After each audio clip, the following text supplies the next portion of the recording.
Good evening, and thank you for inviting the Watsontown American Legion Post 323 to your 100th anniversary celebration, and for the opportunity to present to you an American flag as part of your celebration. Before we get to the flag dedication, we, as members and veterans, would like to introduce you to the American Legion.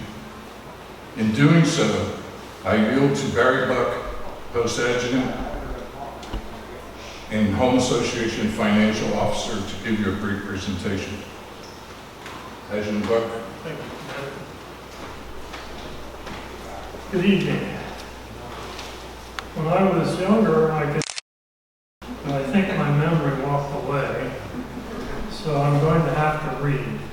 I promise it'll just be highlights. I have two things to talk about.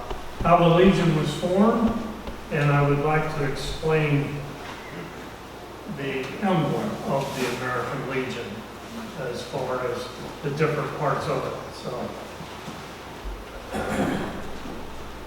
20 National Guard and Reserve officers serving in the AEF, representing the SOS, 10 infantry divisions, and several other organizations were ordered to report in Paris.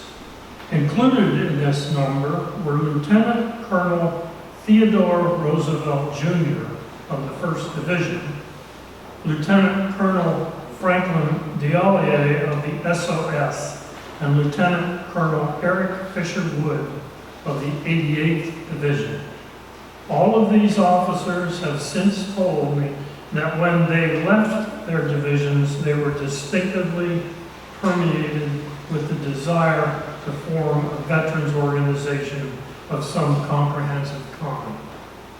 When they got to Paris, they immediately went into conference with the other officers. The dinner was spread in the Allied Officers Club, Rue Faubourg-Saint-Honoré, on the night of February the 16th. At that dinner, the American Legion was born.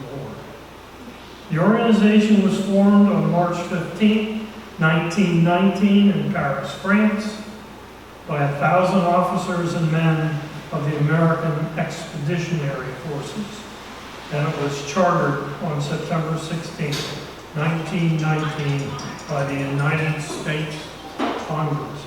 This is the only organization that has been chartered by the United States Congress. In 1919, the American Legion was founded on 4 pillars: Veterans Affairs and Rehabilitation, National Security, Americanism, and Children and Youth. The American Legion, commonly known as the Legion, is a non-profit organization of U.S. war veterans.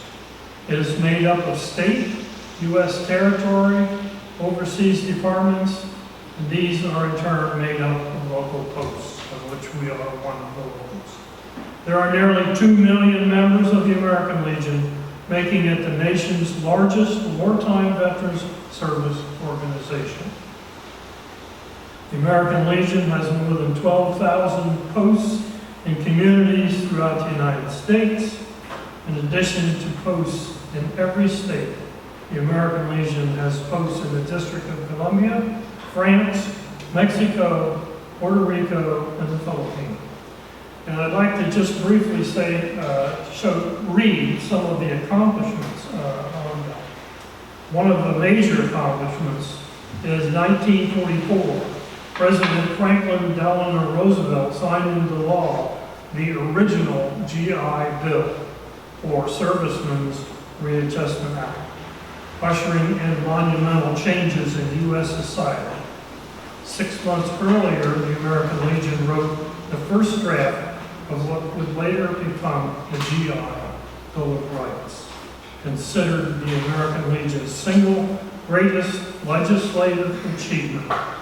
Higher education becomes democratized after 8 million veterans go to school on the GI Bill, get better jobs, buy houses in the suburbs, and raise a family. In August 9, 1921, a Legion-led effort resulted in the creation of the U.S. Veterans Bureau, which later became the Veterans Administration.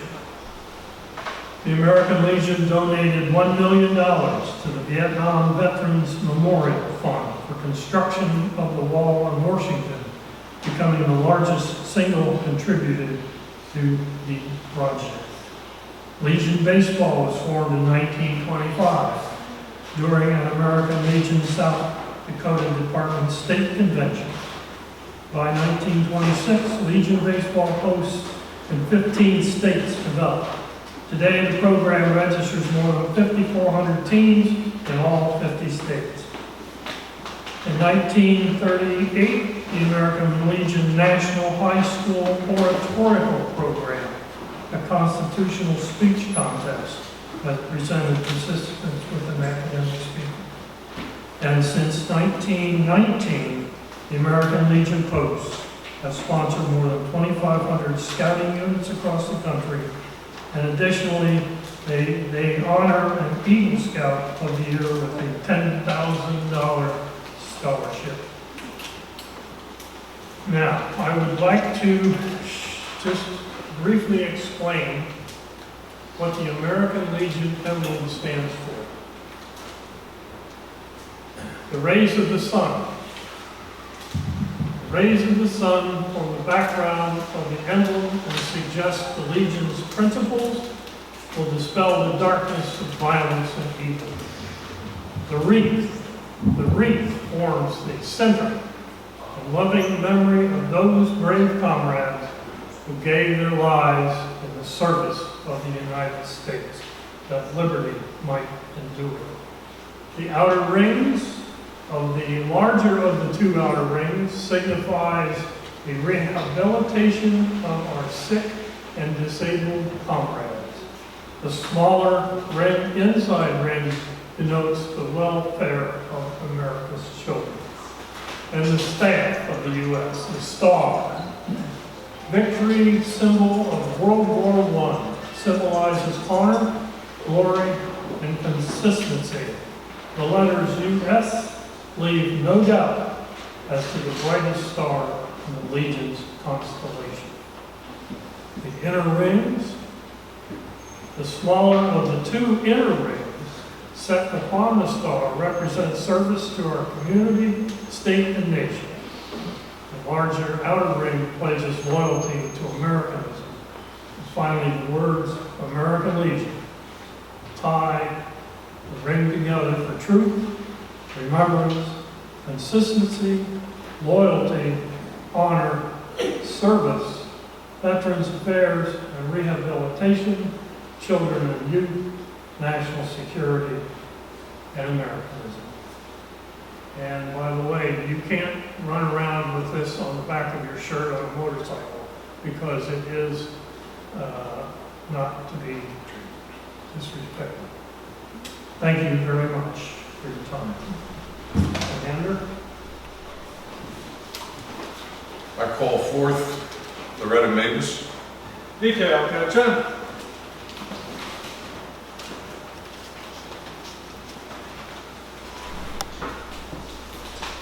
It is with honor to present this flag to the Turbotville community as part of its 100th year celebration. May this flag fly with dignity, honor, and grace, and serve as tribute to all who have or are serving in the armed forces of this great nation and to its first responders.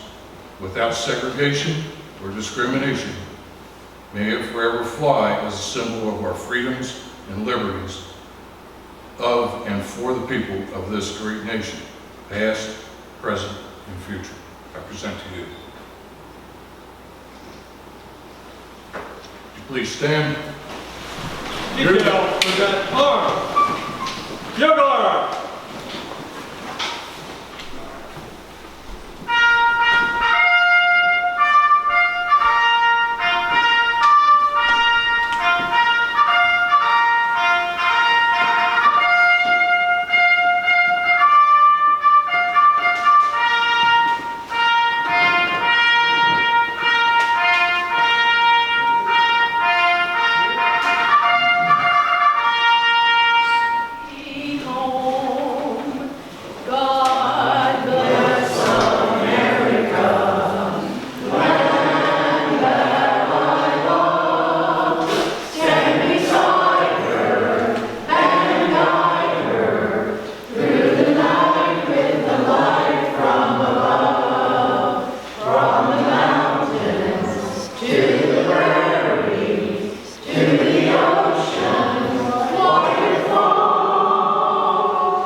to American Legion for doing that ceremony. A little history about our next speaker. She graduated from Chick-fil-A School District, went to Bloomsburg University, and graduated with a political science degree, internship with Phillips. She did that, and then she worked in the main office of Merle Phillips for a good number of years. And she has been the representative of the 108th district since 2010 to the present time. So this is like a warm welcome for Linda Schlegel-Cole.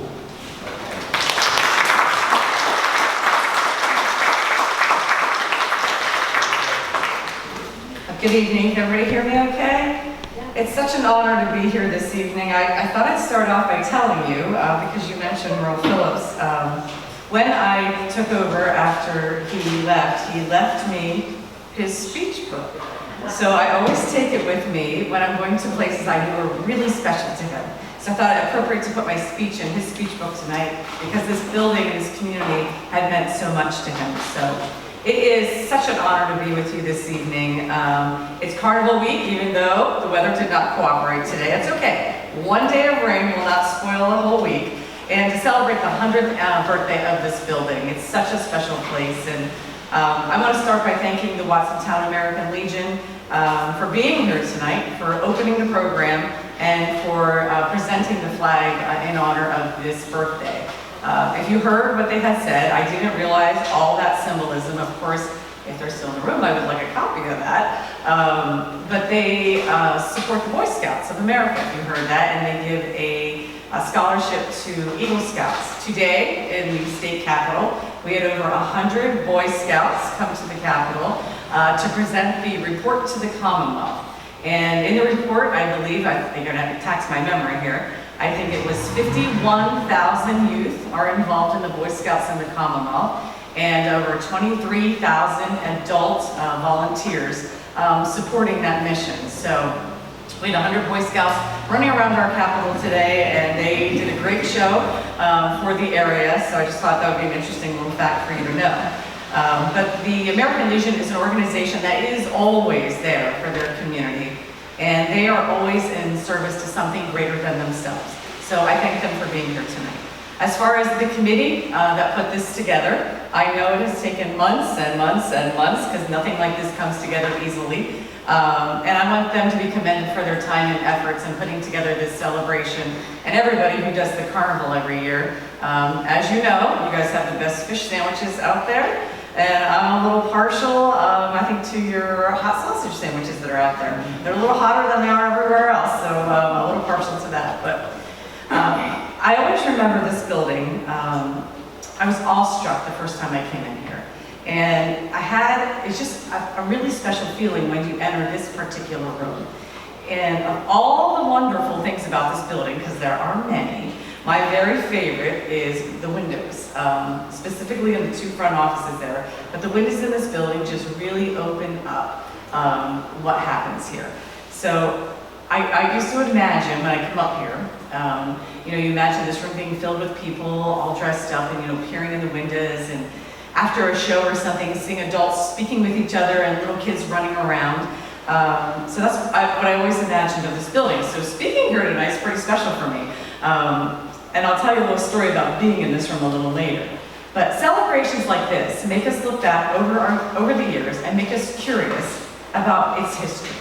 And this community shared a really strong sense of appreciation for the men who went to fight in World War I and wanted to honor their service in this country.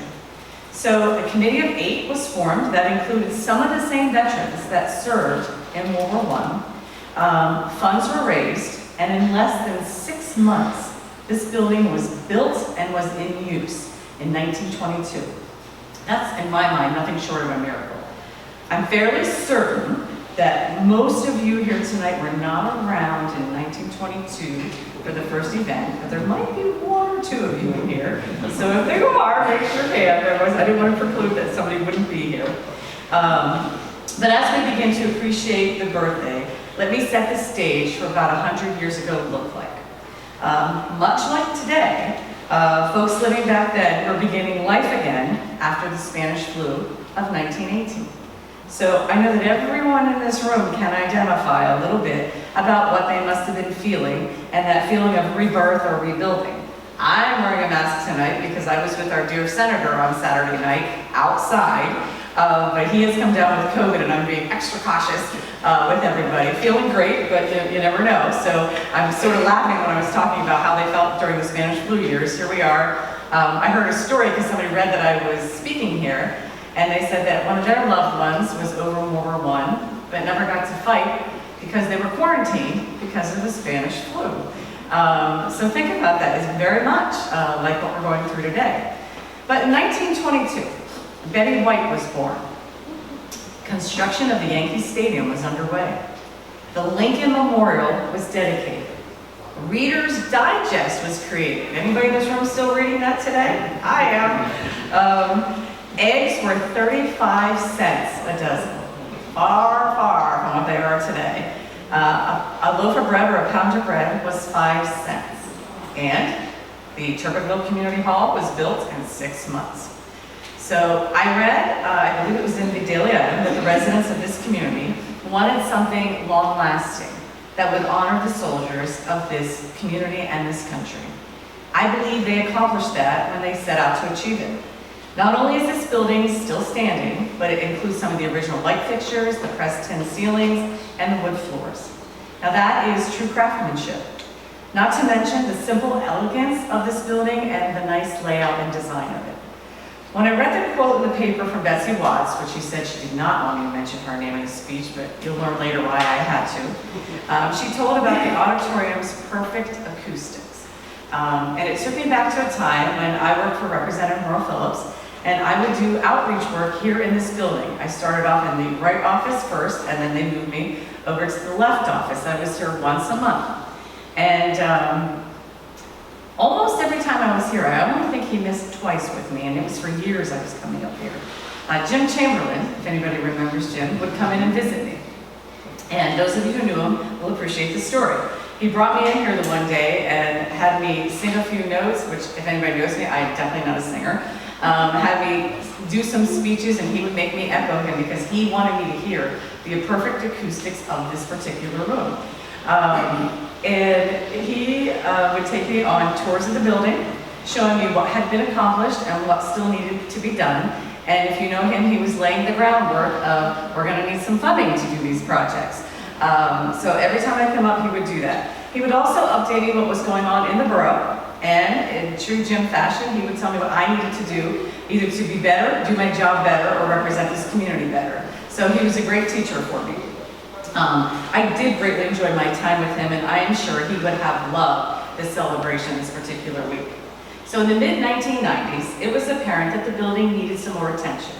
And I began meeting with Betsy Watts to locate funding to do renovations, at that time specifically, the restrooms, a storage room, and the lobby. And I was all on board because I had used the old restrooms, and if anybody remembers that, you were never alone in the restrooms up here. There was always these little bugs in there, I don't know what they were. But I was all on board. We were gonna find somebody to do that. So we were able to locate that funding to complete the project.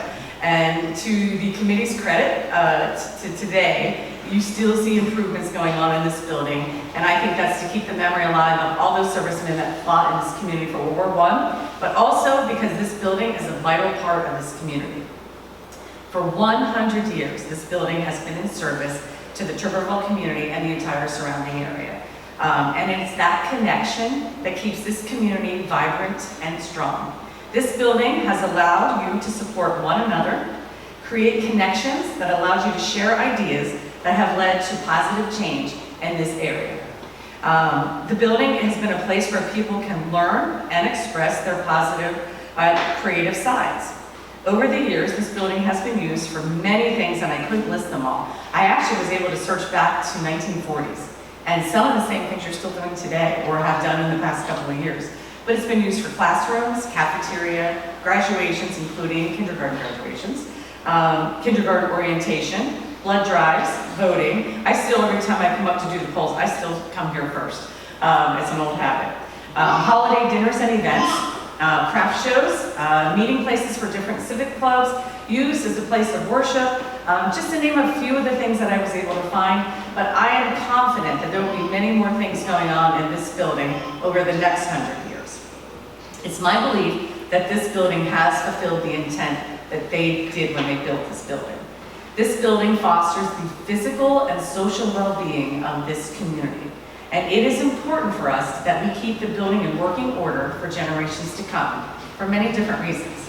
We need to foster the sense of the community and that you're doing something greater than oneself when you're doing something here at this building, just like the folks envisioned when they built it. To remind the future generations the importance of knowing their history, especially those whom this building is dedicated to.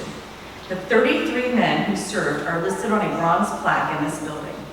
And in one room tonight, if I read it properly, there's a biography on each of those men that are listed on that plaque. And I bet that each of those individuals continue to improve this community as long as they lived here. So I ask everybody to make it a point throughout this week to go in there and read those biographies. I don't know that you could do it all in one night, but I think it's important just every day to read a couple of those biographies to get a feel for the people that helped build this community center. You also have some, I guess, exquisite private collections I've heard on World War I memorabilia, which I'm actually excited to go see. But I want you to let this building serve as a reminder of the importance of honoring and remembering not just our World War I veterans, but all veterans in this community. And if there are any veterans here tonight, or if you know a veteran that is in need of assistance or needs help navigating the VA, I would be happy to talk with you after this program tonight. Or we can set up a meeting to make sure that we are setting up and connecting people with the services they need, because we need to continue to support our servicemen. So let us teach the succeeding generations to thank any and all veterans that they come across, who selflessly chose to protect our everyday freedoms. By preserving and teaching the traditions of the past, we are laying the groundwork for the future of these children. You are in for quite a great treat tonight, because I have heard local historian Liam Hagenbu is going to be giving us a talk tonight. I'm ready to take notes because I'm all excited to learn more about this building.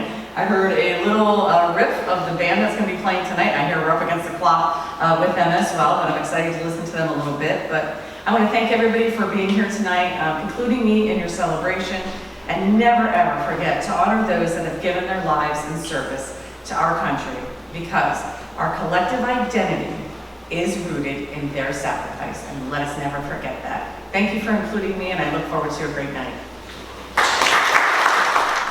Harry Matthias, I think he sparked a history back in 8th grade when I had him as a teacher. He went to school here. This was his auditorium. He would have wrestled in the basement, and he would have played baseball in this ball field over here. He died here about a year ago, and I kind of miss him. So I'm dedicating the speech to him. We started digging up information on this building, and there wasn't really a lot written down. We found out very shortly. And it just so happened that I had a front page of Turbotville Times that had my great-grandfather's obituary on. And beside it, they listed some of the things that were going on here. Doc Wolfie put a thing in the paper about the status of this building. And he probably did it about 4 times before it was finished. And I can read down through some of these.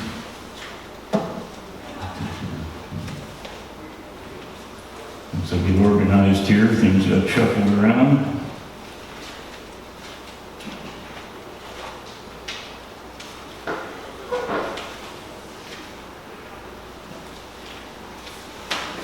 It lists some of the people who worked on the building, where they got the materials to build it. And I was also amazed how fast it went up.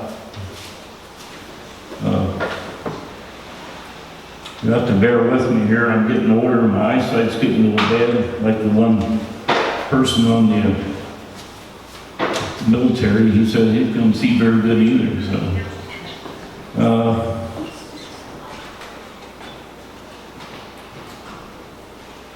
They voted on this building for the recognition of those in World War I, also the Great War they would call it. There was supposed to be no other wars after that, but that didn't hold true. They voted in a large majority in favor of it. A bond issue was made of $5,000 to get started as soon as possible. And the date of that was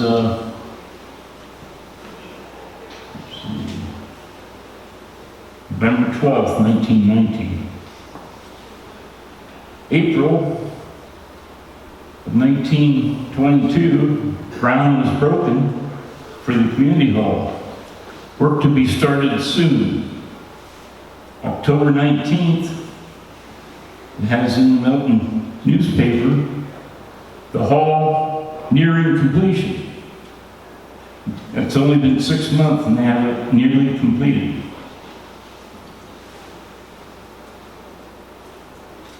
They had a dance March 24th, 1923. They had a dance and the music was furnished by Harry Smith Orchestra, probably a big band at the time in the area. September 2nd, 1926, Dort Milk Products Company, was a big milk thing over in Dort, PA, had a booster meeting with 300 attending.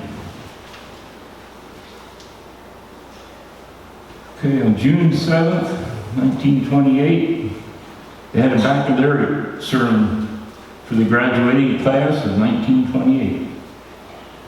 The Reverend Russell A. Flower gave the message. The alumni banquet is June 8th at 5:45. And commencement exercises will follow. The alumni dance will be held after. And that will start at 10 and finish at 1 o'clock. So who said they roll up the sidewalks early in Turbotville? Back then they had a dance going till 1 o'clock. Large attendance of taxpayers from Turbotville Borough, Lewis Township, possibility of building a new high school. That would close up 8 one-room schools. Now, when this was built, the high school was over here. It was a 2-story high school. And you built a new high school, which is over there, which is now the elementary. So, I often wondered, people going by this building, in 1928, Red Stone, who had Turbotville Block Company, which was next door, he started business. I often wonder how many people thought that these blocks came from Turbotville Block. But they didn't, because Red Stone was probably in 6th grade over here. It didn't happen. The guy who made the blocks, Ralph Doble, he had a company down next to the railroad, and he made the blocks, and he also helped lay the blocks.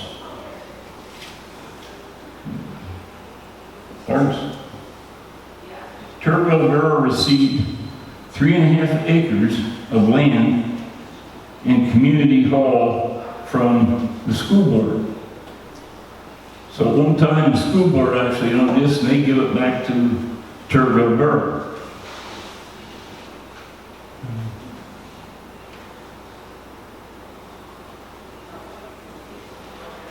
They also had a demo of power equipment for farming. They had a motion picture, which that was really rare back in them days.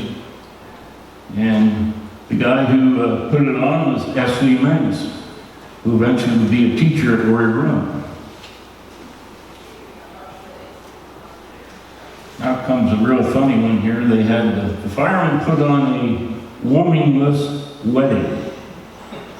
They had 1,200 people attend this wedding. I I saw a list of the people in the area who did this thing. There were 60 people.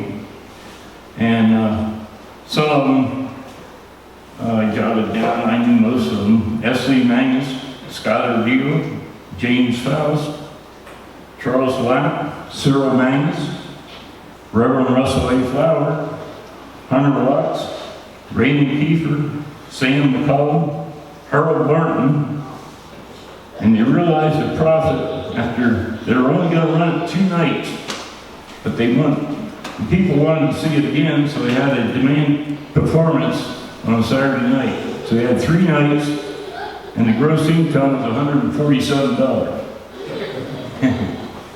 But they probably had a lot of fun.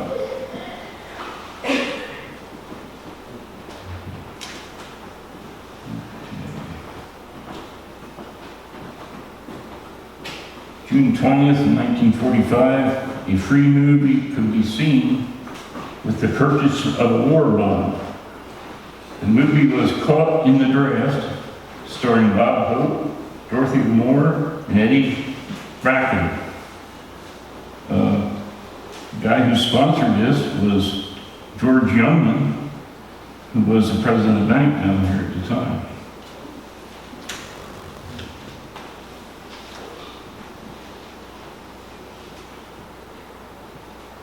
Okay, in June 22nd, 1946, they had a meeting in here to organize a VFW. They had the officer elected. Post commander was John Hamrick. Senior vice commander was Frank Walters. And junior vice commander was Homer Booth.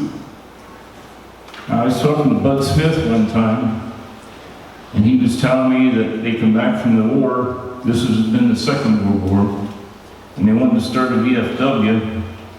So he asked his grandfather. There was a house down on Main Street across from Fuller's store, and he asked his grandfather if he could buy that house from him, and they wanted to start a VFW. Well, he said, yeah. He wanted $800 for it. So, as it got more serious, Bud said that once they finally got real serious about it, he'd just give it to him. And his grandfather was Doc Riffle. He was from, he owned the mill and stuff out of Ottawa. So that's how the VFW got started here in town. The Civic Club sponsored a tile floor. The floor of red, white, gray blocks, and with a white outside border. I think I remember that. I was still here when I used to come here. It was sponsored by, the chairperson was Yaska Fuller Campbell. And on November 12th, 1951, on stage, in person, Doc Williams did a 2-hour show. A clean family show, it says, don't miss it. July 23rd, 1952, Northmont School Board wants sealed bids for 50 tons of rice coal for the Turbotville Community Hall. So they bought the coal to heat this building. October 20th, 1964, a lengthy discussion on the possibility of the Turbotville Community Hall being taken over by the Turbotville Fire Company. Highlighted the regular meeting of the fire company. No action was taken on that matter. June 18th, 1974, Montgomery House Library opened a branch library here in the community hall. And it was open from 3 to 5 and 7 to 9 each Monday. Mrs. Jean Williamson will serve as a librarian. On October 9th, 1974, a new flea market will come into the Turbotville Community Hall, be open every Sunday from 10 to 5 on Sundays. I don't remember that one. Okay. On October 1st, 1976, the community hall had a haunted house. They charged admission, under 12 was 50 cents, over 12 was 75 cents. Now, if you recall, the luminous levy made $147, but the haunted house in 2 nights made over $700.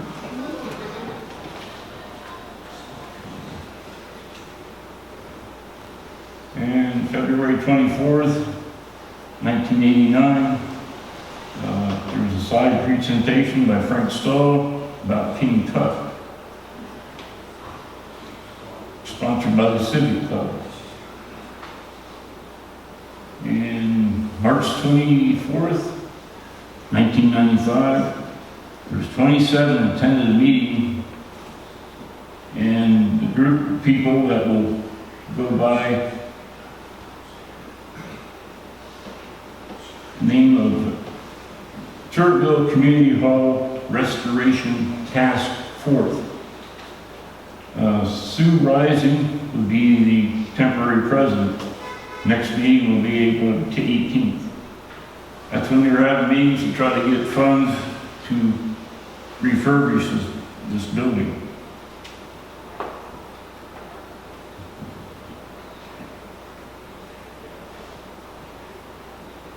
Okay. Meeting was held to decide to recommend demolition or saving the building. That's when they hired Tom Gerbenick and Ruth Morris. They headed up a task force to get funding to try to save this. That was as close as 95 when that happened. Turbotville had their own newspaper for 10 years. Went from 1913 to 1923. Irving Blanker was an editor, and he was everything. He was the whole newspaper, did it all for 10 years. And then he quit that and went back to teaching. But he had put down, mostly had wrote down who actually worked on this. And W.D. Schuyler, he got paid $1,408 for laying a lot. Luther Martin for architectural work. I knew we had a principal here called Harold Martin, and I knew he was from Melton.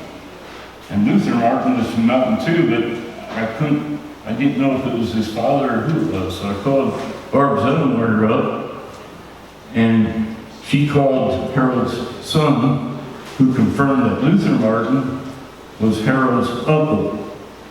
He wasn't a licensed architect. He worked for Watsontown Door and Sash. And he drew up the prints, and they're out there in the lobby. He has his name signed on it and everything. And he did one heck of a job drawing these prints up. The building is 52 feet wide and 114 feet long. Also, they got materials from Hartley and Blaine, cement, hardware and so forth, $657. Now Hartley and Blaine was a hardware store where Cooper's Hardware was. E. Savage for hardware, that was another store in town. George C. Workman for lumber, $534. J.W. Workman for labor, $28. Bill Yurd for labor, also $28. Now Bill Yurd would be in a quarry accident 10 years after this, and he would be killed in the dynamite blast. Went off too early. John Boyd, which was a town or a store in Melton, they bought dynamite for $14. I have no clues what to use the dynamite for. They must have found a big rock they couldn't do, so they decided to blow it up. Bill Grittner for lumber, $655. Bill Grittner was Paul Grittner's father. Dobler concrete pipe,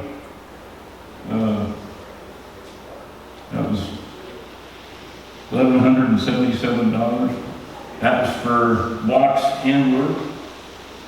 Shipper's car line for steel, $418. Watson Town door and sash for lumber, $865. Hattie's Hester for sand, $14. Isaac Schaefer for lumber, $500. And then they had a total of $6,490.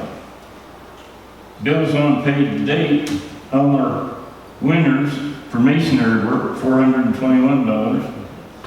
Charles Patterson for masonry work, $68. Isaac Schaefer for lumber, $365. Watson Town Brick Company for bricks, $22. Billy Grittner for lumber, $1,000. And Dobler Concrete for blocks, $578.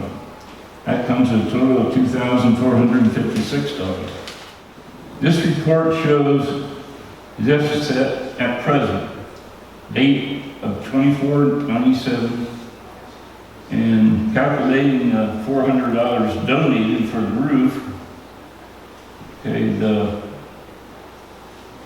lumber materials purchased, exceptions of doors and inside trim. This report meets, I hope this report meets favor of the public. We are respectfully, Borough Council, Dr. G.W. Muffley, President, and Skylar Deal, Clerk. G.W. Muffley was George Walter Muffley. He never went by George, he always went by Walter. And he was a doctor right over here on Broadway. He was in World War I. He had a brother who never went by his first name either. It was Charles Roland Muffley. And he was on the school board when we built the new high school, which is over here to my right. It's a great building. I can't imagine what it was like before this building was here. You had graduations in high school that would have happened at a church because there wasn't other big buildings around.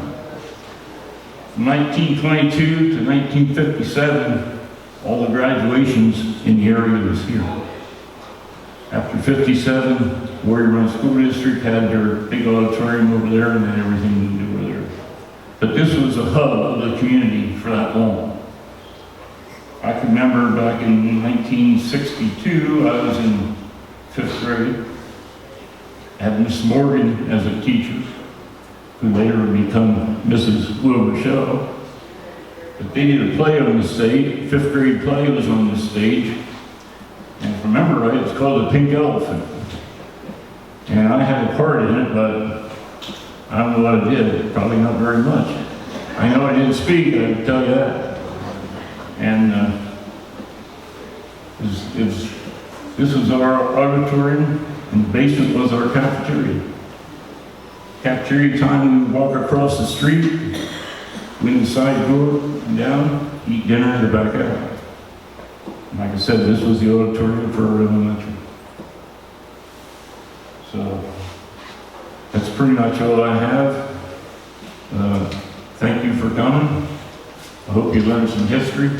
Hope you're not disappointed. So, have a good night. Thank you. Hello. My name is John Marr, and I'd like to welcome everyone for coming to our event. This week we're celebrating the 100th anniversary of the Turbotville Community Hall, which was built in honor of the World War I veterans from the Turbotville area.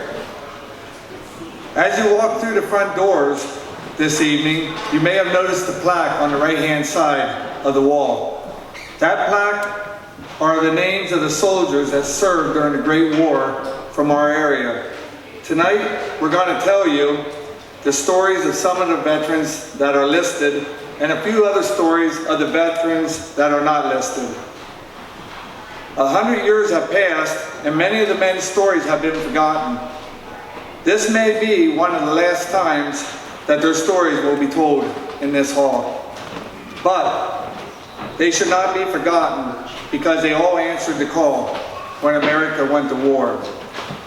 Some stayed stateside and others went across the pond.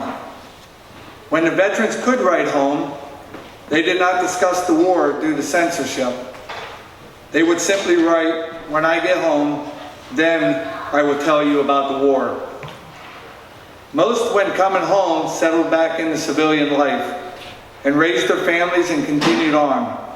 But some of the veterans were affected either physically and or emotionally and never discussed their stories and lived with the horrors of the war the rest of their life. A few of the soldiers died while serving our country and never came back home to enjoy life. Would you please stand now to say the Pledge of Allegiance to the flag?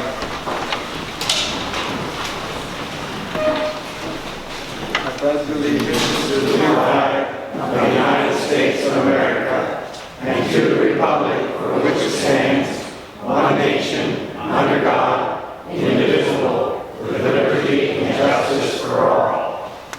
Thank you. You can be seated. Senator John Gordner was scheduled to speak here this evening. He's unable to attend due to testing positive for COVID earlier this week. The first soldier I want to talk about from our area is Private Lester Boyer. Lester was born in 1889 in Turbotville. He joined the Army February 1918. He was stationed at Camp Humphrey, Virginia. On June 20th, Lester obtained a 72-hour furlough and was able to come back home, and he visited with his parents and family. Lester then returned to Camp Humphrey. This article appeared in the local newspaper. Word was received on Sunday in a telegram from Camp Humphrey, Virginia, to his father, B.F. Boyer of Turbotville, that his son Lester was killed on Saturday, October 25th, 1918.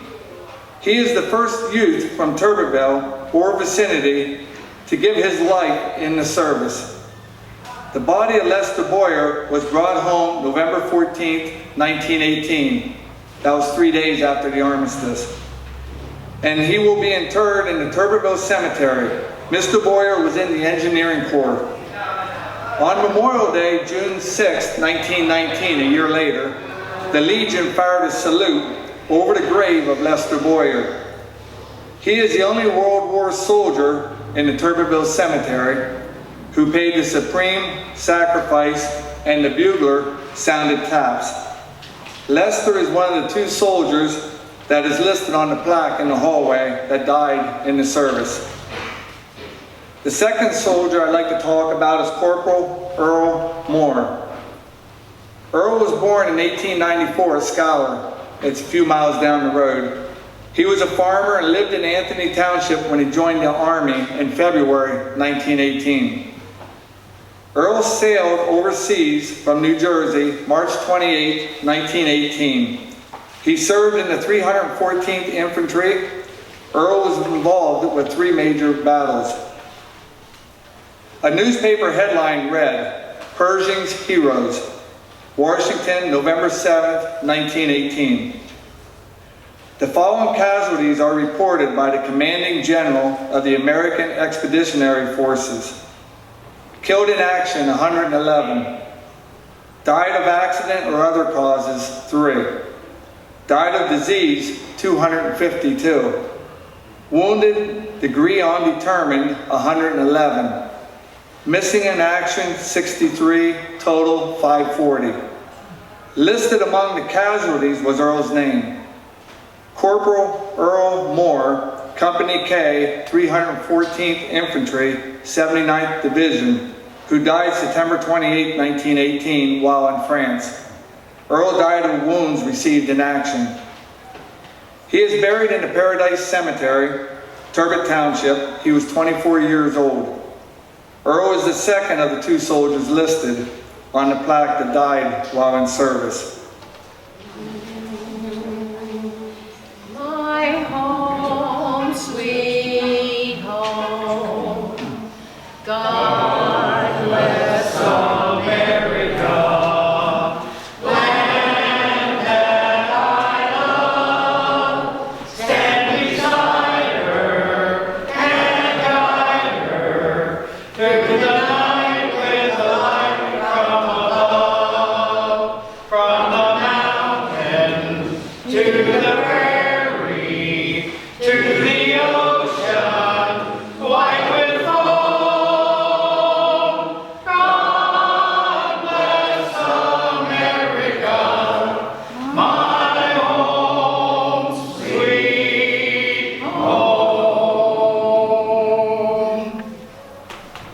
Thank you. I would like to introduce Cynthia Fligger, and she will talk about Dr. George Walter Muffley.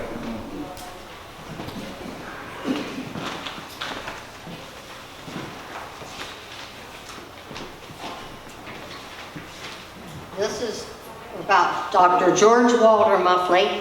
He went by the middle name, so Uncle Walt. He was one of two general practitioners from about 1920 into the 1960s with offices and residence in Turbotville. If he were unable, patients were directed to Dr. Dio Main Nipple. Dr. Muffley's father, also a physician, was Dr. Oscar L. Muffley. In 1892, the elder doctor and his wife, Emma Matilda Huffman, resided in Turbotville when son Walter was born. At age 9, the youngster was baptized at St. James Lutheran Church in town.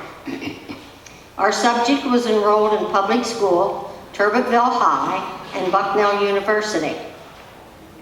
In 1917, he graduated with a medical degree from the University of Pennsylvania School of Medicine. After serving a short residency to gain experience at the Williamsport Hospital, Dr. Muffley enlisted in June of 1918 with the Army Medical Corps. Before his departure on July the 11th, he wed Miss Ruth Savage. The bride was the daughter of Limestone Township residents Benjamin and Sophia Runyon Savage. Assigned the rank of First Lieutenant in the Army Medical Corps, Muffley was sent to the base hospital at Hoboken, New Jersey. Shortly thereafter, he was reassigned to its expanded facility at Camp Mills, Nassau County, Long Island, some 10 miles east of New York City. Camp Mills had been established as a tent camp. Then in April of 1918, prior to Dr. Muffley's arrival, the facility became a port of embarkation, mobilizing troops in transit. While the site remained open until closure in May of 1920, Dr. Muffley had been discharged on June the 23rd, 1919, after an 11-month stint. Following his wartime service, the veteran physician returned to Turbotville, and to the couple were born daughters Justine, Mrs. Doris Coppas, and Betty Ann, who is Mrs. Carl Lucas, both late of Muncie, and there were 4 grandchildren. An ardent fan of baseball, young Muffley had played on the Turbotville team. In 1910, fellow players included Domer Ackerman, Herbert D. Barr, John Wilhelm, Tim O'Bob, Claire Groover, Paul Mangus, his brother C. Roland Muffley, T.O. Wren, Joseph Rischel, Hunter Savage, William Savage, and Merle Shade. The team's mascot was Esley Mangus, Skeet. In early 1936, our subject's brother, C. Roland Muffley, proprietor of a local restaurant and team manager, died. Dr. Muffley took over the team's managerial position. Following his wife's death in 1945, the doctor married a second time to Miss Ethna Louise Kurtz, a registered nurse at the Williamsport Hospital. When the couple vacationed in Florida, a favorite pastime was to attend baseball spring training camps at Clearwater. Dr. Muffley was a member of the Lycoming County Medical Society, which met in Williamsport. According to the Society's journal, he faithfully attended its affairs regardless of distance. His interest and leadership in the activities of his hometown included Borough Council President, a member of the local Masonic bodies, state and national medical organizations, and the Muncie Valley Hospital Medical Society. He was a staff member at both Muncie Valley and the Evangelical Community Hospital at Lewisburg. In 1922, the Turbotville Community Hall was erected and dedicated in honor of the area's World War I veterans. On a brass plaque in the building interior, Dr. Muffley's name is one of several listed. The local VFW, identified as the Muffley Huff Post, on to fatality, Dorrance Muffley, the doctor's cousin. Dr. Muffley died on January 13, 1963. Fellow World War I veteran Paul S. Brittner and the staff of his funeral home oversaw the doctor's service and interment in St. James Lutheran Cemetery at Turbotville. Introduce Leon Hagenbill, and he's going to talk about his great uncle, Lester Lydecker. First, I'm going to read something from the Turbotville Times I ran across, digging through some boxes and stuff. It has on here, 1 year ago.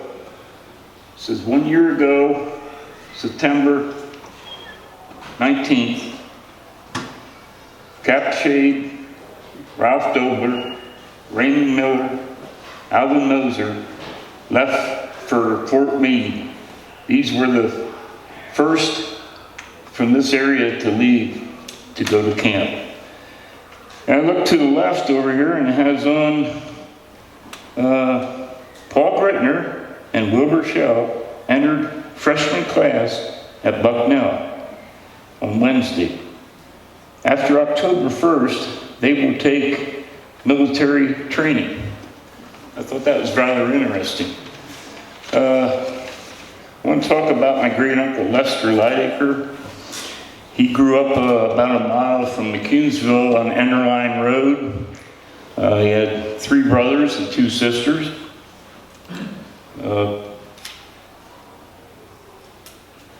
I have a postcard here, and it's taken at Camp MacArthur, Waco, Texas, 1918. And it's a picture of him. I also have another postcard, and this is in 1919, addressed to his father, Jacob Lydecker, and it says, Luxembourg, March 2nd, Dear Father, I presume you are getting quite anxious to know where I will be home. I certainly will not get home to help with the spring planting unless I get transferred to another division. And it has Lester. That was another postcard I ran across. Lester came back from the war. He was exposed to mustard gas. That's about the only thing he ever said. And him and his wife Jenny had no children. And I always figured that was a shame because I figured they would make good parents. He farmed on Caroline Road, about a mile north of Limestoneville. Stayed there till about 1948. Got off the farm, he bought a house here in Turbo on Paradise Street and lived there about 6 months, and his neighbor died, Lafayette Felton. And they went over and looked that house over, and they liked that and better than the one they were living in. So they moved to that house and kept the other one. And it's right across the street from Zion Lutheran Church. And he lived there till the day he died, in 1971. Very good members of Zion Lutheran, and he's buried in the upper cemetery here in Turbo, him and his wife. He died in 71, his wife died in 1980. So, thank you, that's all I have. Okay, thank you, Leon. I would now like to introduce Donna Yoder, who will talk about her grandfather, Edwin Promise. My grandfather was Charles Edwin Crummis. However, most people referred to him with his middle name, Edwin. He was born May 10th, 1898, near Washingtonville, to the parents of Jeremiah Ambrose Crummis and Bessie Hannah Grittner, which is a very common name in our area. So I found out that they were first cousins.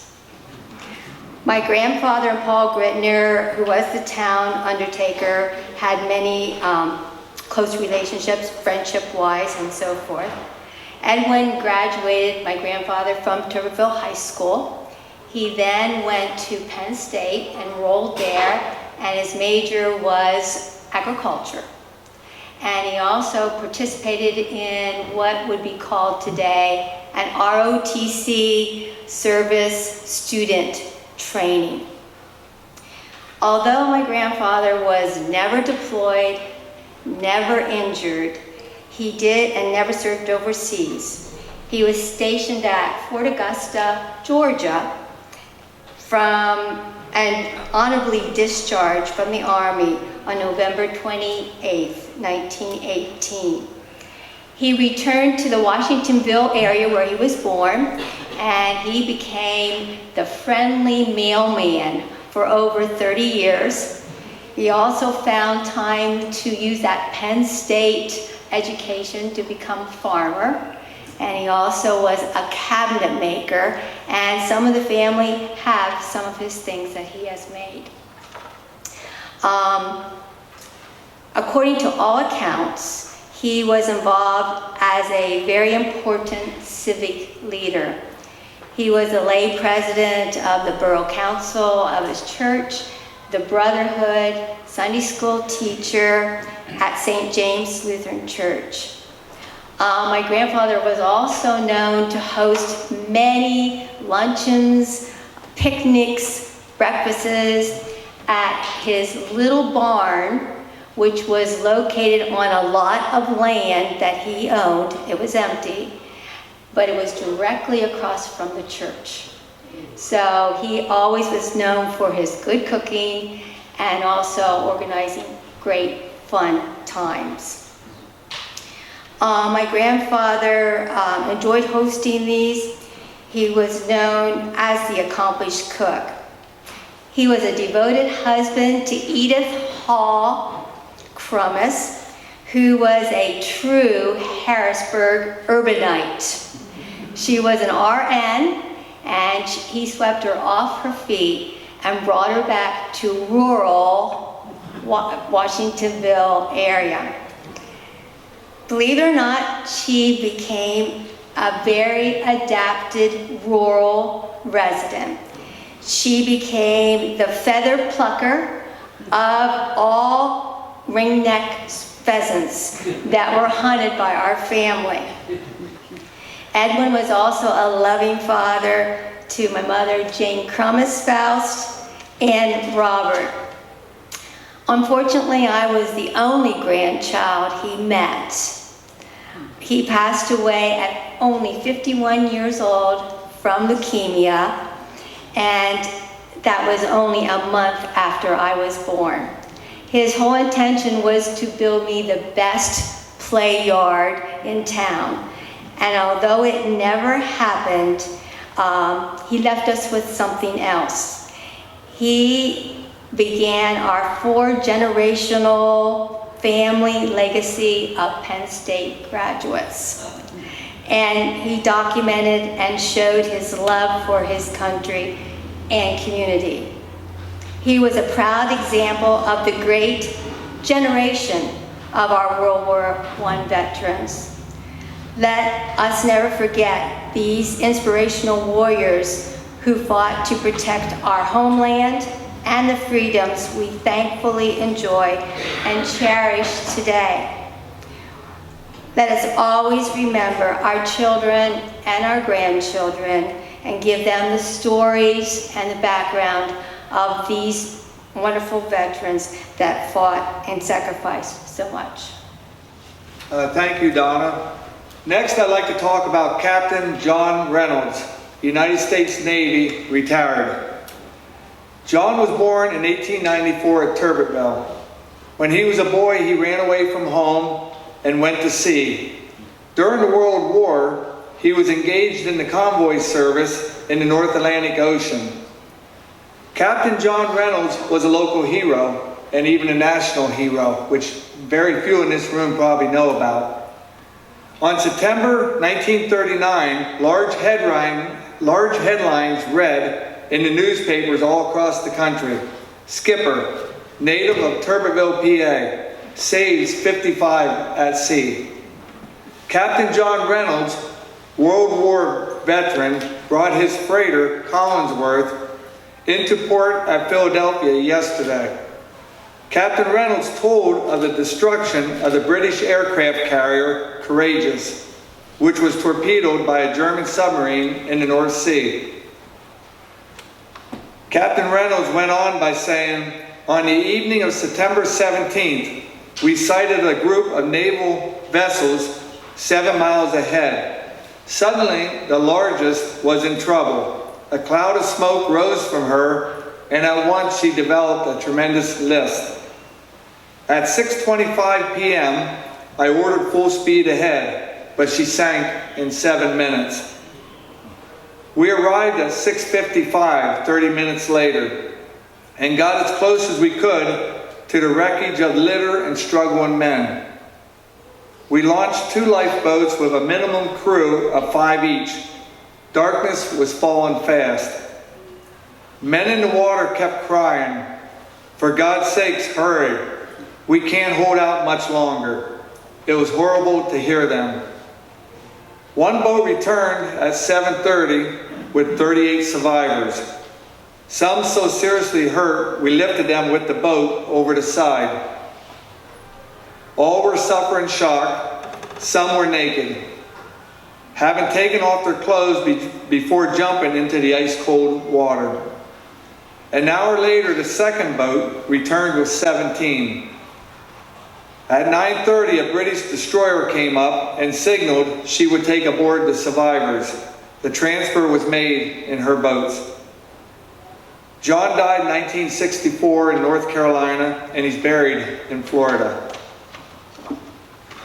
The second man I'd like to talk about now was a neighbor of mine, and he helped my grandfather butcher, was Private Raymond Miller. Raymond was born in 1896 in Muncie. He worked at the silk mill here in Turbotville before the war, and he enlisted in the Army on September 1917. He was assigned to Company B, 14th Machine Gun Battalion. Raymond was involved in 4 major engagements. He was exposed to mustard gas during the war, and after the war, he was a farmer. In March 1921, while filling out his war service application, he answered these 2 questions. Question number 12, were you decorated or cited? He answered yes. Question 13, give a brief statement of your experiences in war. And he simply wrote in big letters, war is hell. I once asked his son, Whitey, who his name was Donald, but he went by Whitey, if his father had ever asked, have he ever talked to his father about the war? Whitey said only once did he say anything to him. His father told him this story. As I was walking through the trenches, I noticed a step up. Now a step up was a couple steps where you could look up over the trench and see. He thought he would step up and look out over no man's land. When he raised his head up, a bullet hit the dirt at the side of my head. There was a sniper watching this step up area, and either he missed or the bullet blew, the wind blew the bullet off target. Raymond told his son that was the last time he ever stepped up without being ordered. His uniform is on display here on the left room.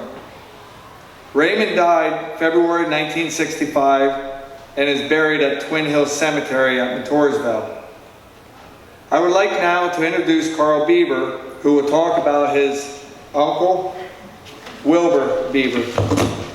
A correction program is William Bieber, William Wilbur. That's a little hard to say. I want to recognize the family members that have traveled here to support all these men today, but Uncle Bill in particular.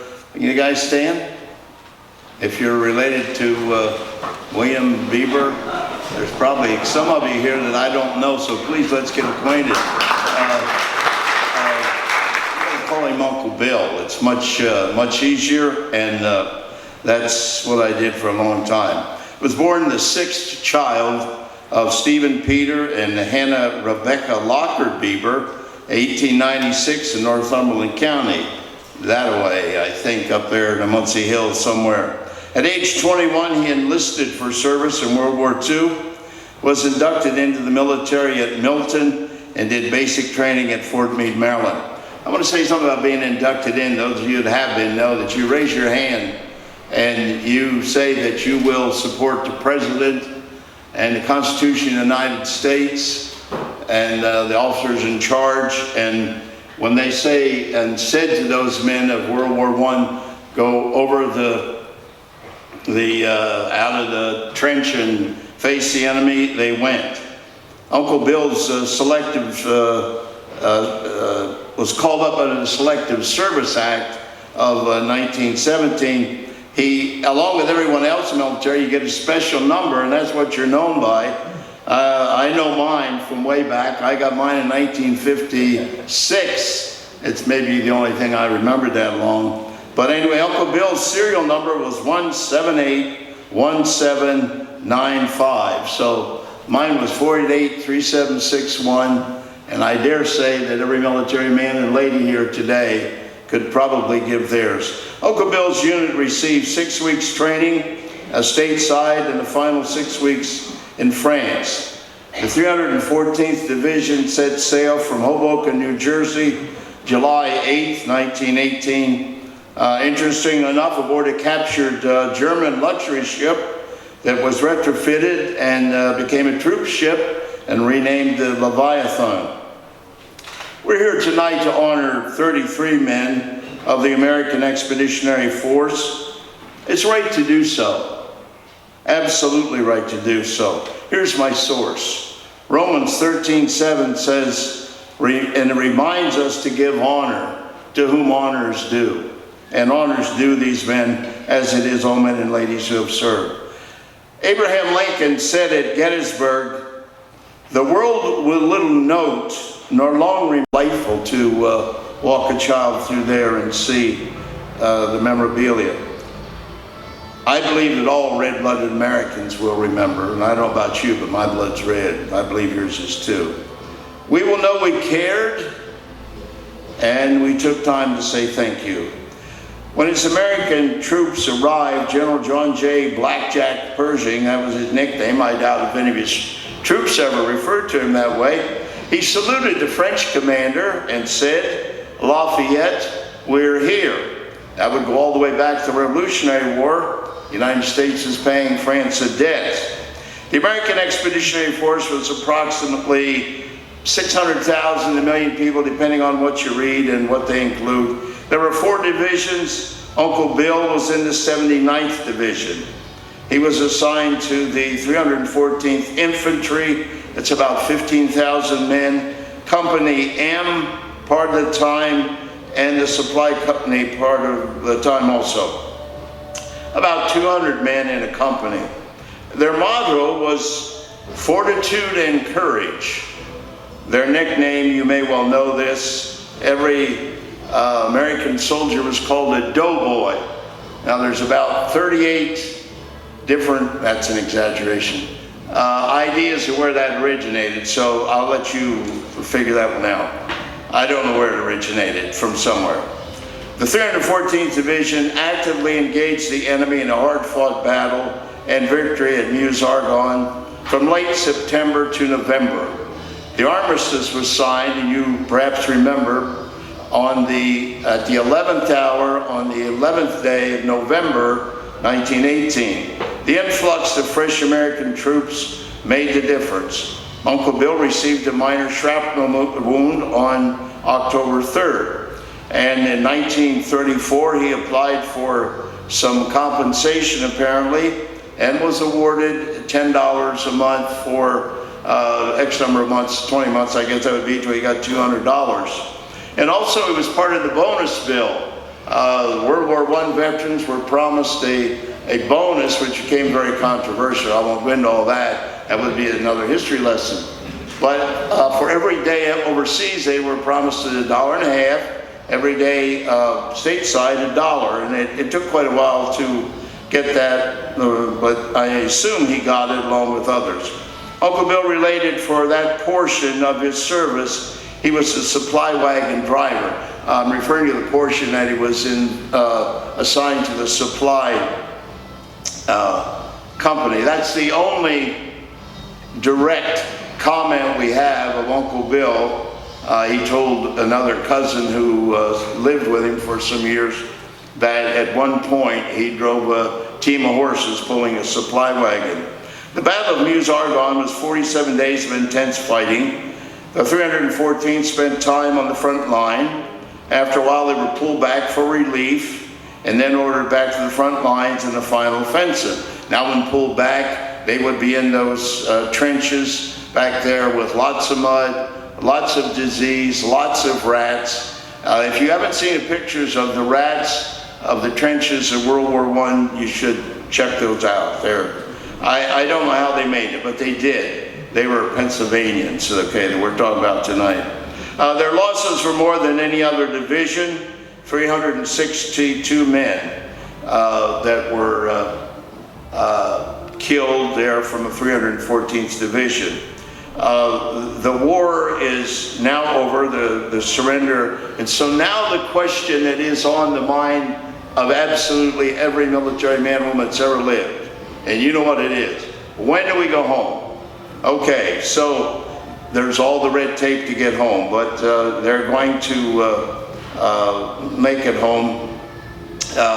Before we go, let's remember 26,000 plus Americans died in that war. 2 were from Turbotville, 2 there might well have been more, perhaps that's the only 2, I don't know.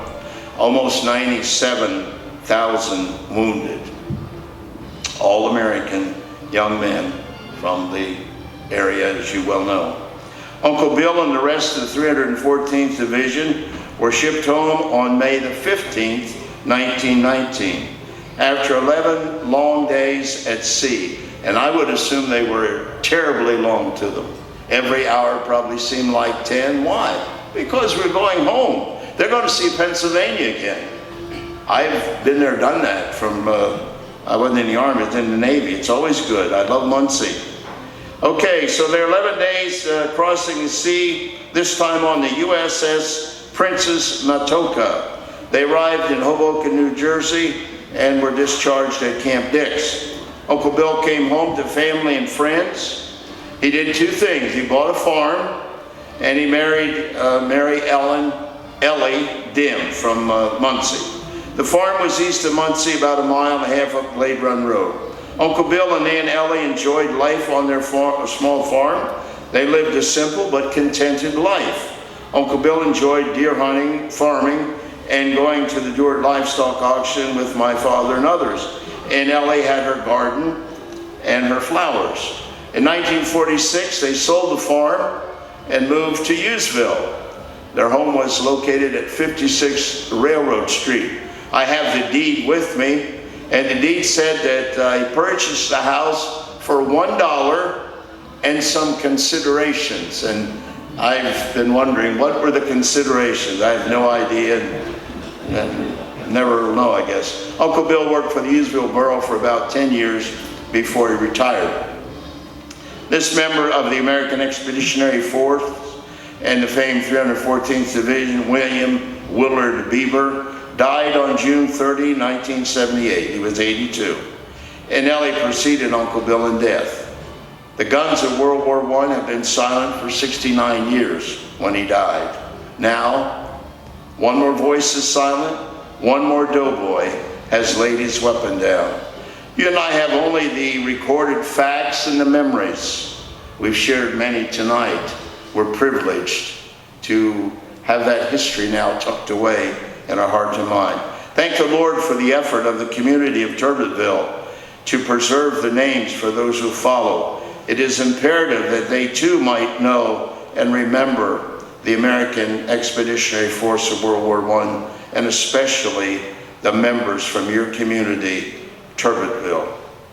The descendants of the 314th Division have carried on a wonderful tradition every year since then, minus 2 years of COVID. You understand that? They have had a Memorial Day weekend meeting to honor these men. It's called the famous log cabin meeting and so forth. I'll not take more time, but you can very easily Google it. If you just Google 314th Division, you'll get to their log cabin. So I'm honored and privileged to be here and be part of this. It was one of the great joys. I'm from Virginia Beach by way of Muncie, but to get back and participate in this was a great joy for me. And I thank you. Thank you, Turbotville, and everyone that did what you've done. Thank you. I would now like to introduce Tom Benford, who will talk about his grandfather, Ralph Baylor. Now, I only knew him as Grandpa, so he made me think of a number here, 138-35431, that's me. Anyway, as they say, you never forget your serial number. My granddad was born in 1895, and he grew up in Mooresburg, and he was 22 years old when he became a soldier in the American Expeditionary Force. He did basic training at Fort Meade in 1917, and he and his 4 brothers were in World War I. His youngest brother had to lie in order to get in. And they were a 4-star family, and if you look at the things I have back there, you can see a picture of all of them sitting on the front porch. And if you were a family that had multiple sons in the war, you got a banner for a star, with a star on it for each son that was serving in the military. My granddad always chewed Red Man. He could spit well. And when he was in training at Fort Meade, he was in the machine gun company. He was trained in the machine gun company, and he was also the company horseshoer.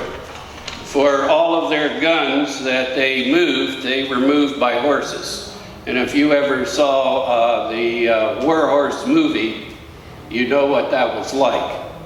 And if you look at his helmet back here that I have, one time when they were moving from one place to another, the gun cart that he was working with, where their machine gun was on, and they had a set in the front, and then the gun was mounted on the cart in the back. Anyway, it got stuck in the mud.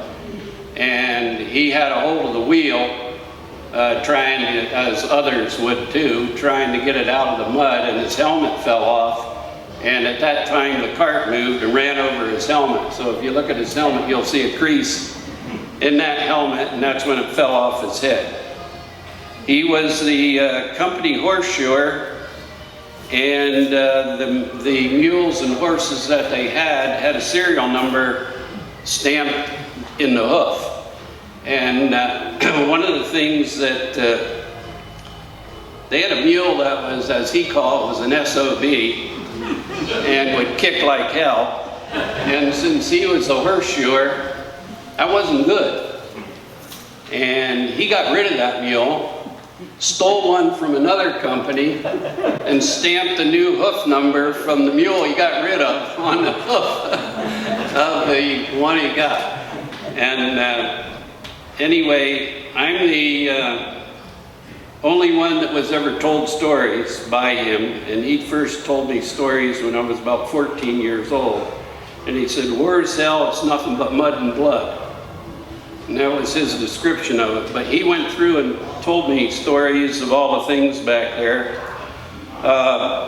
In one time, they had a shelling attack, and one of the men in their company was killed. And another one, I can't remember his name, he told me, he says, when the shell hit and the ground flew, he flew too, and he was almost buried by the mud and ground. He says, we dug him out, and hell, he was still alive. So he was surprised by that. Now, if you know anything about the machine guns, and there's pictures back there, he said they could cut a man in half when they used them. And the machine guns had a jacket around the barrel because they'd shoot so much the barrel would get hotter and hot where you couldn't touch it. And the water jacket, there was a can that they would put water in the casing around the barrel, and it would boil off. And when it did, the men would line up and do what in that can? Well, they'd piss in the can to keep urine in there, so they had enough fluid to keep those barrels cool. And that was something they had to do, because the water would boil off, and they had to keep their gun firing. He was discharged in 1919 at Fort Dix, and he had enlisted drafted in 1917. And when they were discharged, they were asked if they were gassed. And he said he wasn't, because if you told him you were gassed, then you were held longer for a medical evaluation, and he wanted to come home. So he said, you didn't tell him you were gassed, because if you were gassed, you weren't gone home right away. And if you look on his discharge papers back there that I have, he was paid $86.40 at the time of his discharge. And this gentleman brought up about the pay they had per time served. I asked him always, did you ever get your money? And he said, yes, they finally did. And if you know anything about the World War I soldiers, they marched on Washington to try and get that money. And not treated well when they were there. But he eventually did get that money. Today we call it post-traumatic stress syndrome. To him it was called shell shock. And he said, well, he described it as men would just sit there and from what they saw and endured. He has, and again it's back there, that he had made from a piece of a crashed airplane. Remember, aircraft were new in World War I. They used observation balloons to see, but on a crashed plane, he got a chunk of aluminum, and four-leaf clover was always his good luck charm. And so in that, if you look back there, what I have, he had a horseshoe with a four-leaf clover in it, his name on it, 1917, 1918, 1919. And that's back there. He also had a pair of dice that he made out of bone from the hind leg of a killed horse. They also ate horses too. And he told me that was part of their food. It was you ate what you could get. If you look at some of the pictures back there, the one thing when he showed them to me, and as a kid, he wanted me to know what war was like. And there's one picture, and I said to him, what's that? He said, well, that's a pile of bread there on the ground. And if you look at that picture, you can see it.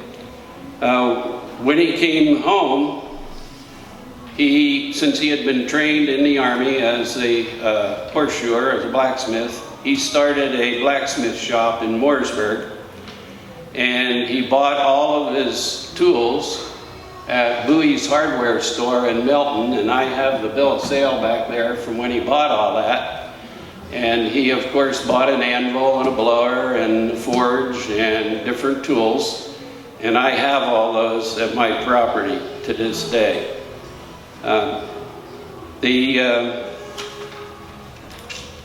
He lived in Mooresburg and quit his shop in the 40s sometime, and then worked for various farmers. Throughout his life, he was also a supervisor of Liberty Township, and during World War II, he was in charge of the Mooresburg observation post for aircraft at Mooresburg, and he had a complete ledger of everyone served and watched for airplanes, how many hours, what day they worked, and I donated all that to the Montour County Historical Society. And if you go to the Mooresburg School Museum, I'm hoping they have an open house this fall since they didn't the last couple of years because of COVID. If you go there, the observation building is there. We had it moved from a property where it was to right there by the Mooresburg School. Again, he was grandpa to me. I went into service in 1964. When I come back 5 years later, he said to me, come on, we're going for a beer. And we did. Yep, and we did. So that was my granddad. Next, Carol and Cynthia will lead the audience in singing You're a Grand Old Flag. The World War I military marched, fought, survived, and died under the 48-star American flag. This flag served our nation from 1912 to 1959. Here on the piano is an example of the flag that they fought under. Keep your eye on the grand old flag. You're a grand old flag. You're a high flying flag. And forever in peace may you wave. You're the emblem of the land I love. The home of the free and the brave. Every heart beats true to the red, white, and blue, where there's never a boast or rank. When the golden faith be forgot, keep your eye on the grand old flag. The next veteran I'd like to talk about is Helen Fairchild, and she was a nurse. Helen was born in Melton in 1885. Shortly after the United States entered World War I in April of 1917, she volunteered for front-line duty as a nurse and was attached to the British Army Casualty Clearing Station, number 4 in Belgium.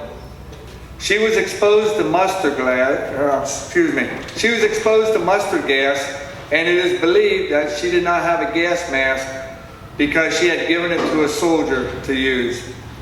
Later, she developed a large gastric ulcer and had surgery to relieve a blockage. And that was initially successful, but she suffered a relapse, and 5 days later, she died after going into a coma. She was buried in the Somme American Cemetery in France. Her supervisor, Chief Nurse Julia Stimson, wrote about the daily life of the nurses. What with the steam, the ether, and the filthy clothes of the men, the odor in the operating room was so terrible that it was all that any of them could do to keep from being sick. No mere handling of instruments and sponges, but sewing and tying up and putting in drains while the doctor takes the next piece of shell out of another place in the body of a wounded soldier. Then, after 14 hours of this with freezing feet, to a meal of tea, bread, and jam. Then off to rest, if you can, in a wet bell tent, in a damp bed without sheets, after a wash of a cupful of water.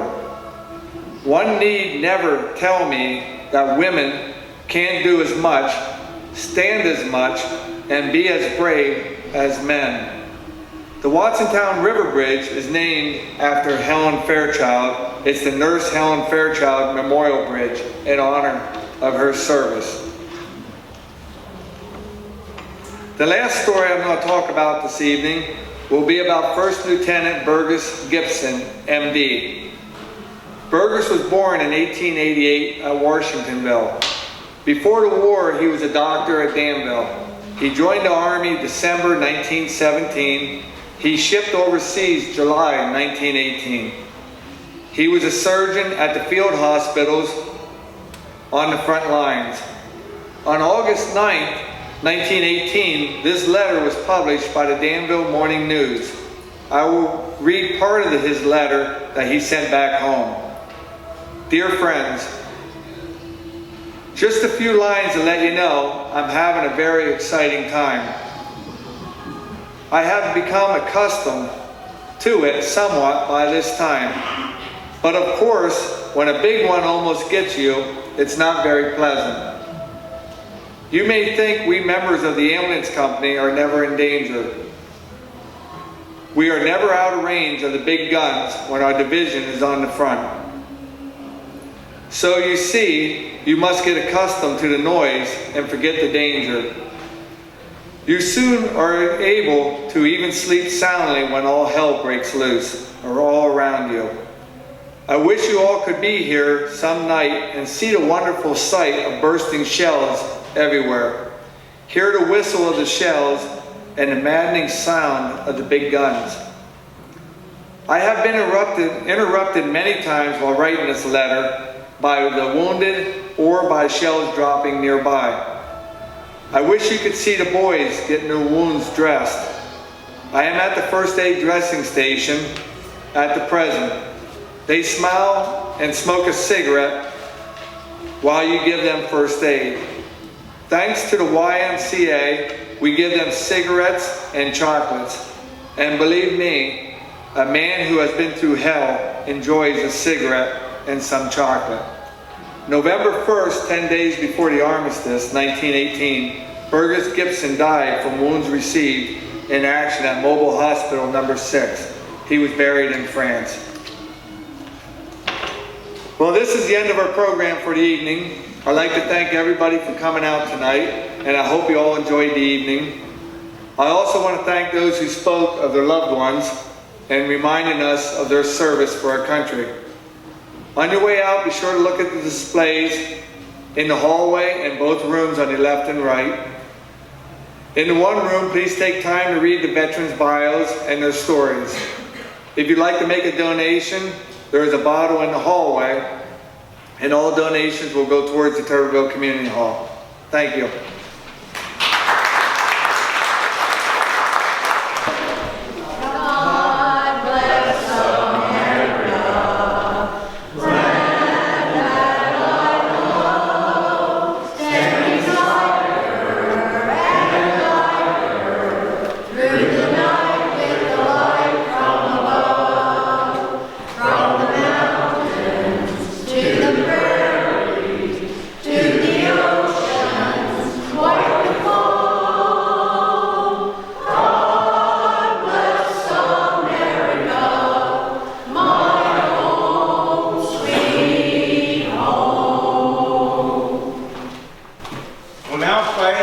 A 1918 recording of Over There on a player that, an Edison player that would have dates to about 1918 or 1920.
Just a little background on World War I. April 2nd, 1917, Woodrow Wilson, who was re-elected in 1916 and ran on the slogan, "He kept us out of the war," went before Congress and proclaimed that we would need to make the world safe for democracy. The Allies wanted the Americans to be replacements for their depleted troops, the French and the British. General John J. Pershing was the general of the American Army. The only other person who had that rank posthumously was General George Washington. Pershing said that they had been fighting in the trenches for 3 years and it wasn't working. They needed to do something different. Many of the men that were listed back here were members of the 79th Infantry Division, 313th, and especially the 314th. Ralph Baylor, Alan Hartman, Ralph Dobler, William Bieber, Earl Moore made the supreme sacrifice. He came home, he's buried out at the Paradise Cemetery. At the end of the war, after the Treaty of Versailles, General Pershing said that we would be back in 20 years. He was wrong, it took 22 years. Many of the conflicts of the last 100 years, World War II, Vietnam, Middle East, and Ukraine go back to the Treaty of Versailles and things that weren't done quite right there. I'd like to introduce now our son Dan. He has been to Mount Falcon. That's where the 314th, that's where Mr. Moore would have died in the Meuse-Argonne offensive. He was over there when he studied in France. Dan has a little personal connection to the building here. In 2001, he graduated from preschool, from the Zion Lutheran Church preschool, along with his brother and sister also graduated here. His grandmother graduated in 46 and later taught here in the high school. She started in 56 with the newly formed Warrior Run school board. And a little bit on Dan. He will be talking about the early military career of an American many of us are familiar with and whose name is synonymous with victory in World War II, Dwight D. Eisenhower. Ike, as he is commonly referred to, served as the 34th President of the United States from 1953 to 1961, and one of only 5 men to hold the rank of 5-star General of the Army. In fact, after retiring the president, Ike wanted to be referred to as general, not as the former president. However, he did not start his career as a general, but as a lowly second lieutenant in the West Point class of 1915. Dan received his bachelor's degree in history from Gettysburg College in 2018 while attending college. He served as an interpretation intern at the Dwight D. Eisenhower National Historic Site in Gettysburg for 1 year. After graduating, he worked for the Union County Historical Society in Lewisburg for about 2 years. His current position is an archival data specialist with a contractor at United States Army Heritage Education Center at the Army War College in Carlisle. Outside of work and school, Dan has been a World War II reenactor for almost 12 years and been reenacting World War I for about 5 years. I'll turn it over to Dan. So as stated before, Eisenhower, everyone knows him as the man who led the Western Allies to victory in World War II, famous for the D-Day invasion that he so meticulously planned with the help of many advisors and of course the men under his command who actually did the hard work. But again, Eisenhower did not start out as a 5-star general. He was part of the West Point class of 1915. The reason why he went to West Point is due to the fact that his family, out of being one of 6 boys in the family, he did not want to put much financial burden on the family by going to college, so he decided to take the free route and go to West Point. Out of 164 students in 1915, the class of 1915, Eisenhower graduated 61st. So not really high up on the totem pole, but above average. However, as far as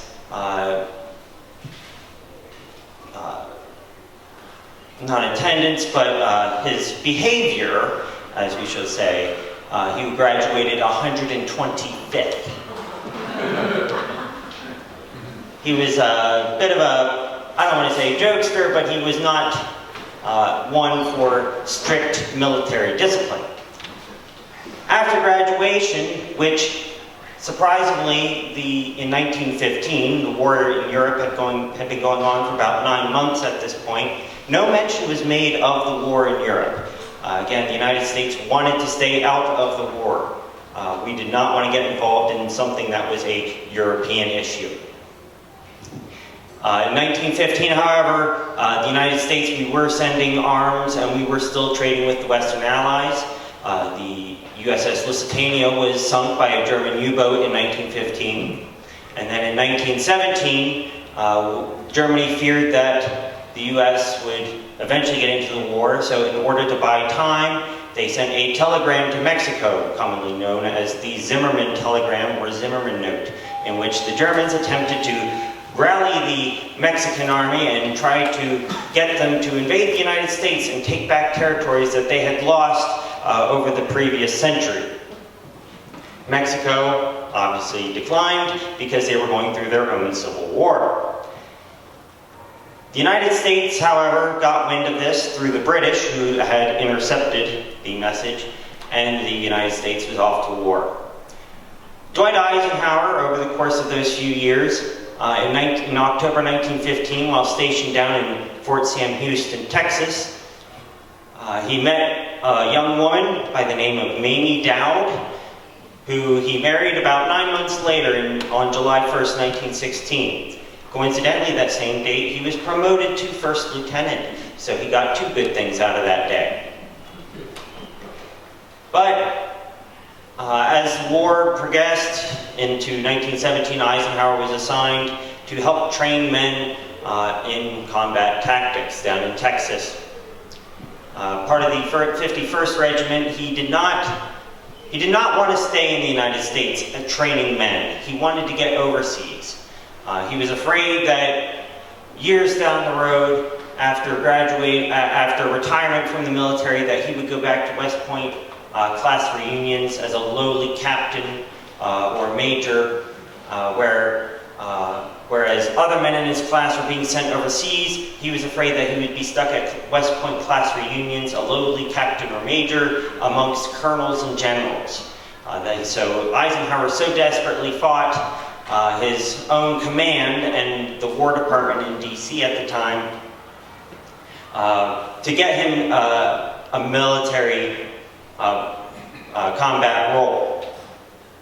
However, the War Department had other plans for him, as happens so common in the U.S. Army. Things do not go the way you want them to go. Eisenhower, over the winter of 1917 into 1918, was assigned to Fort Oglethorpe, Georgia, where he continued to train officers. Again, he constantly fought against this. Finally, in early March, he was assigned to a new type of unit that was forming, the tank battalions. Tanks were brand new pieces of technology, hunks of metal that could cross no man's land, impervious to machine gun and rifle fire, and be able to cross enemy trenches almost without restriction. So the U.S. Army, they wanted to get in on this new technology as well. Eisenhower, being one of the first officers assigned to the newly formed Tank Corps. However, his unit, the 301st Heavy Tank Battalion, was ready to go overseas when Eisenhower was reassigned again, this time to a newly formed tank training camp in a little tiny town that I'm sure not many people here have heard of, called Gettysburg. Gettysburg, Pennsylvania, the battlefield that we know today, was not owned by the Department of the Interior and the National Park Service. It was actually owned and controlled by the War Department, so the Army could do what it saw fit there.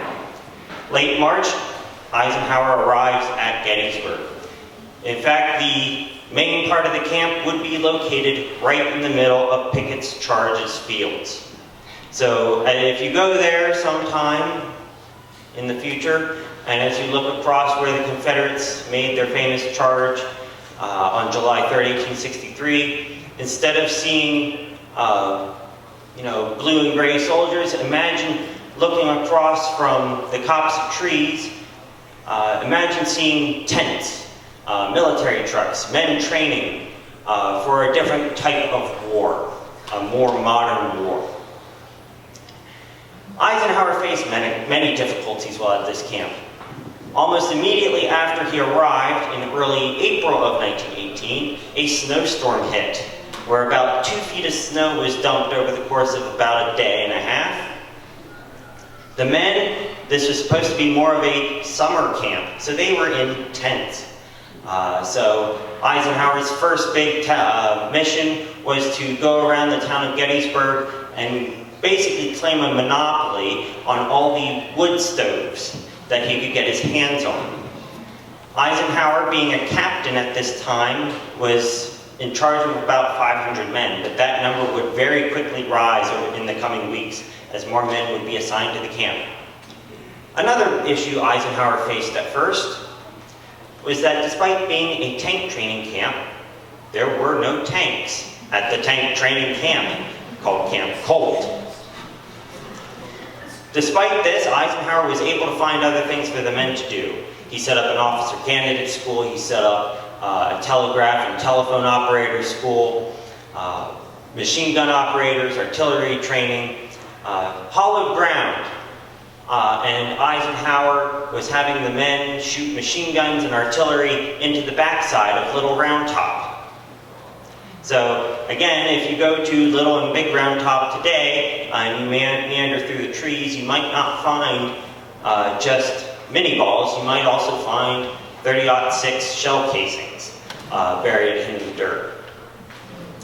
But finally, beginning of June, actually coincidentally June 6, 1918, they received their first tank, a little two-man tank called the Renault tank. It was a French tank, armed with a machine gun in it, just a machine gun. At this time, tank-on-tank warfare was very uncommon. The Germans had only produced a handful of their own tanks, so the need for a main artillery piece and a gun was not needed. Eisenhower, he was one of the first to inspect the new tank and said that the other men of the camp were oodling over the new piece of technology that had just arrived as if it were a new toy that the men could get to check out and play with. But again, the Renault tank was just a two-man tank, and by this time there's a couple thousand men at the tank training camp. Not everyone was going to get playtime with the tank. So things are going pretty well at the camp. However, another issue Eisenhower has is the growing number of men in the camp. At its height in late July, Eisenhower had 10,000 men and officers under his command, all while still a captain. By the book, a captain is supposed to only be in charge of about 200 men. So, the War Department finally got into gear and gave Eisenhower promotion to major. Still not quite the type of man that, the type of rank that should be in charge of 10,000 men, but it's better than a captain. Eisenhower's control of the men was very difficult. Men would often go about to the local bars, or what they also called saloons back then, and partake in drinking. This is also the height of the fight for prohibition. So at this time, Eisenhower, while he did have the authority from the War Department to close every bar and saloon within a 5-mile radius of the universal symbol connected with World War I. Sadly, in January 1918, John McCrae died from an illness at the British General Hospital in France. Over the years, the poem has been turned into a song. Many renditions exist, including this one, penned and now will be sung by Carol Soanes Shepherd.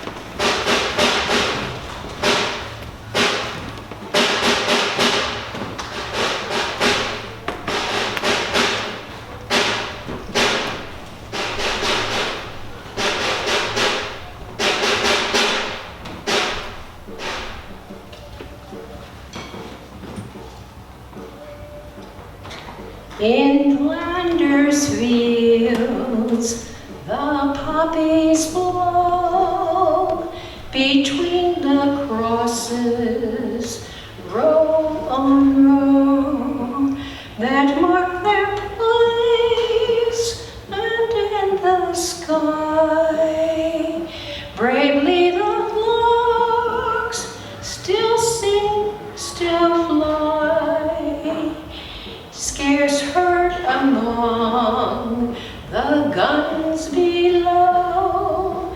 In Flanders fields, in Flanders fields, the quarrel they took to the foe.